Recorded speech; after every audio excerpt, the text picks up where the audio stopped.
sometimes the best thing you could do is build something for yourself.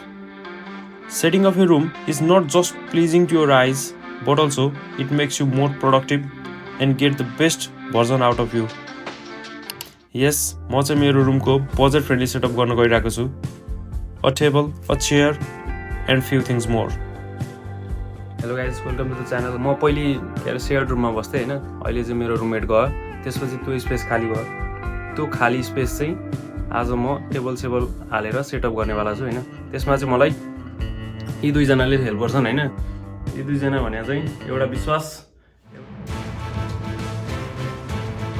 एउटा all the way from खानी, so mister Sobhit Subedi हो होइन. दुईजना मिलेर हेल्प गर्छन् मलाई र हामी आज हाम्रो रुम सेटअप गर्छौँ. यो चाहिँ सामान हो होइन, अस्ति ल्याएर राखिसकेको थिएँ, अमेजनबाट मगाएको थिएँ मैले चाहिँ. फर्स्ट थिङ्स फर्स्ट, अब सेटअप गर्नुभन्दा अगाडि ठाउँ त सफा गर्नु पऱ्यो. फेरि यो जापानमा यति फोहोर जम्मा हुन्छ कि हप्तै पछि फाल्छु, हप्तै पछि जम्मा हुन्छ. यो चाहिँ के हो थाहा छैन है, खोलेर हेर्नुपर्छ, के न केही त होला पक्कै. गाइस यो चाहिँ कर्टेन हो होइन, जुन के अरे झ्यालको लागि.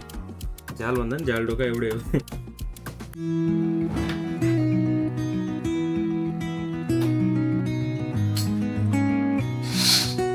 यो चाहिँ मोइस्चराइजर हो होइन, त्यही ग्रुपमै मगाएको थिएँ. The next thing is floor mat. Wooden flooring छ रुममा र पनि जाडोमा चिसो हुने भएकोले फ्लोर म्याट पनि मगाएको थिएँ मैले. Now it is time for the gaming table. यो चाहिँ एल सेपको गेमिङ टेबल हो.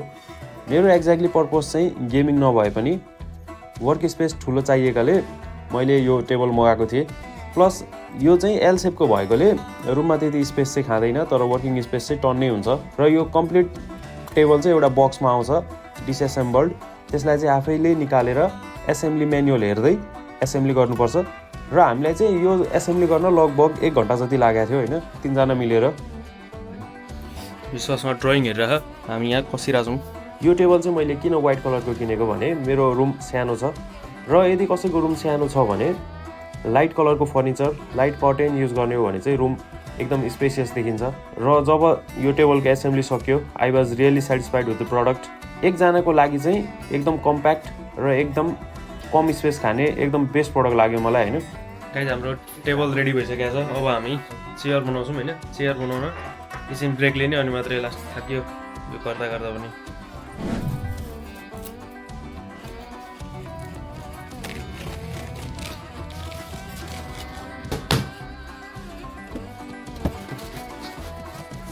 Guys this is our chair है, गेमिङ चेयर भनेर किने हो. त्यति हाई बजेटको त होइन, तर इट्स काइन्ड अफ इनफ. के त जस्ट के गरिरहेको तिमी? बुझेँ. ऊ म्यानुअल पढिरहेछ, ऊ पसिरहेछ, म चाहिँ क्यामेरा ह्यान्डल गरिरहेको छु. गाइस सोभित ध्यान दिएर काम गरिरहेछ होइन. शनिबार आइतबार पनि छुट्टी दिएको छ नि केटाहरूले. पैसा चाहिँ दिँदैनन्, काम चाहिँ लाउँछन्. अहिले म पपकर्न खुवाउँछु तर गाइस मकडी बनिसकेको छ. अब हाम्रो माथिको फ्रेम. यो गेमिङ चेयर पनि मैले अमेजनबाटै मगाएको हो र यो पनि पुरै डिसएसेम्बल्ड एउटा प्याकमा आउँछ. आफै निकालेर एसेम्ब्ली गर्नु पऱ्यो. र यो चेयरको बिल्ड क्वालिटी चाहिँ मलाई खतरा लाग्यो. कम्प्याक्ट छ होइन, दह्रो छ. तर यसमा युज भएको फ्याब्रिक चाहिँ मलाई अलिक प्रिमियम लागेन, किनभने बजेट पनि त्यति प्रिमियम थिएन, त्यही भएर होला. त्यही पनि ओभरअलमा प्रडक्ट चाहिँ ठिक छ.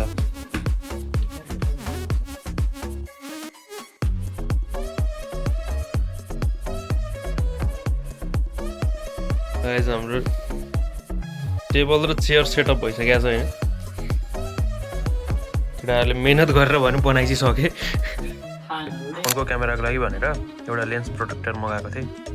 गाइजहरूले पुरा सेटअप गरेर अब चाहिँ आफ्नो घर जाँदैछन्. बाटोसँग पुऱ्याइदिन्छु म पनि.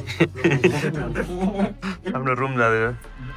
This is my room before र यो चाहिँ आफ्टर द सेटअप.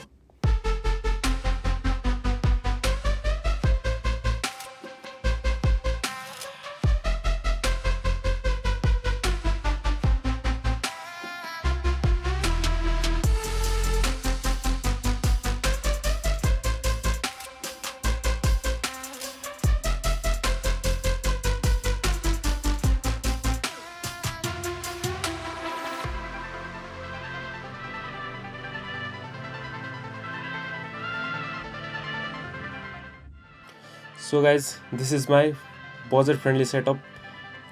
पहिला एडिटिङ गर्दाखेरि अलिक खुट्टा दुख्थ्यो होइन, त्यहाँ बेडमा बसेर गर्थेँ। अब चाहिँ यो चेयर र यो टेबल भइसकेपछि एडिटिङ गर्न सजिलो होला र बेटर कन्टेन्ट दिन सकौँला होइन, सायद। So with that saying that's all for today guys. Thank you for watching.